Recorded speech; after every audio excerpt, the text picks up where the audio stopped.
પાટણમાં ચૂંટણી પહેલા જ લોકોમાં અસંતોષની લાગણી જોવા મળી રહી છે। પાટણના વોર્ડ નંબર 11માં પ્રાથમિક સુવિધાના અભાવે લોકો લાલઘૂમ થયા છે। લોકોએ આરોપ લગાવતા કહ્યું કે પાટણ નગરપાલિકામાં 44માંથી 39 સભ્યો ભાજપમાંથી જીત્યા હતા। આમ છતાંય વોર્ડ નંબર 11માં વિકાસના કાર્યો નથી થયા। આ વોર્ડમાં ગત ચૂંટણીમાં ઉમેદવારોએ રોડ, વીજળી અને પાણીની સમસ્યાનું સમાધાન કરવાનું આશ્વાસન આપ્યું હતું। આમ છતાં આજે પણ સમસ્યા ઠેરની ઠેર છે। આ વોર્ડમાં રોડની દયનીય હાલત જોવા મળી રહી છે તો પીવાનું પાણી પણ અનિયમિત મળે છે।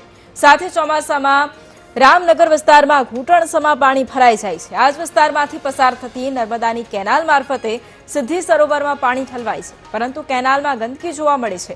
અંબાજીનગર વિસ્તારમાં આવેલ કેનાલમાં પાણી પર લીલ જોવા મળે છે, જેના કારણે દુર્ગંધ મારે છે।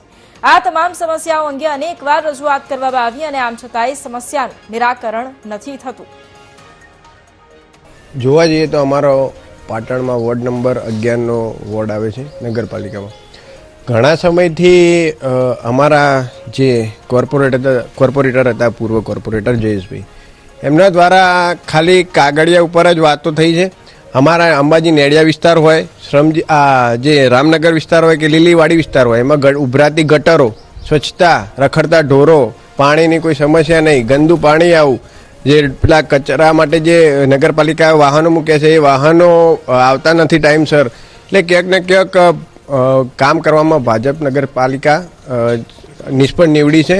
અને અમારે જો જરૂર પડે તો હવે ક્યાંક ને ક્યાંક અમારે ઉમેદવાર બદલી અને સારા ઉમેદવારની અમે માંગ કરી રહ્યા છીએ। આ વિસ્તાર એક ઓજી વિસ્તારમાં આવે છે। વોર્ડ નંબર 11 એક ઓજી વિસ્તાર આવે છે, જેમાં મોટું એક રામનગર ગામ છે।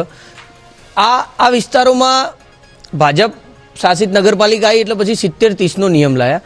ઓકે, 70% નગરપાલિકા પણ 30% ત્યાંના લોકો ભરાવે। અહીંયા ત્યાંના લોકો ક્યાંથી ભરે પૈસા?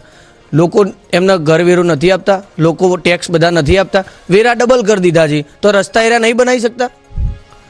અને બીજો મોટો પ્રશ્ન એ છે કે અહીંયા પદમનાથ ચોકડી આગળ પાણી ભરાય છે।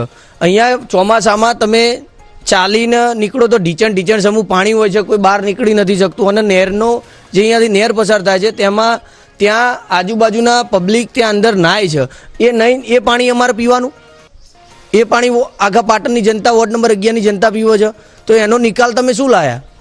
કંઈ કામ થઈ નહીં। આજ સુધી 5 વર્ષની અંદર દેખવા પણ નહીં આવ્યા।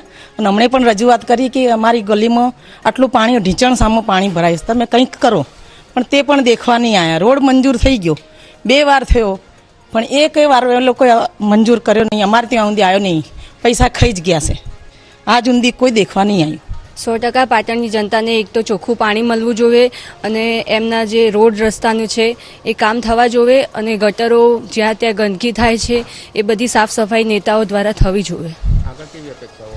આગળ એક જ અપેક્ષાઓ છે નેતાઓ પાસે કે જનતાને જે વાયદા કરો એ પૂરા કરી આપો।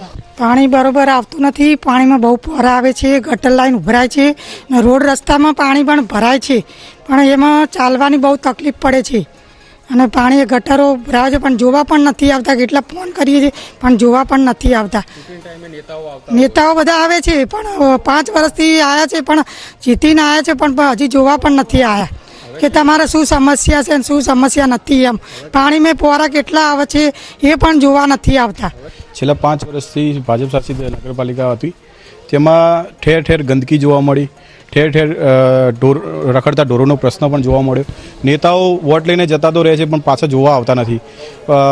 અમારા વોર્ડ નંબર 11માં જે નિર્મલનગર રોડ છે ત્યાં પાછળની બાજુ લોકો ચાલવા જતા સવાર સાંજ, આજે એ એરિયાને ડમ્પિંગ સ્ટેશન બનાવી દીધું। તેવું વોર્ડ નંબર 11ના કચરો ઉઘરાવે છે અને એ જ કચરો વોર્ડ નંબર 11માં પાછળ જે નિર્મલનગર રોડ ત્યાં ઠાલવીને ડમ્પિંગ સ્ટેશન બનાવી દીધું છે।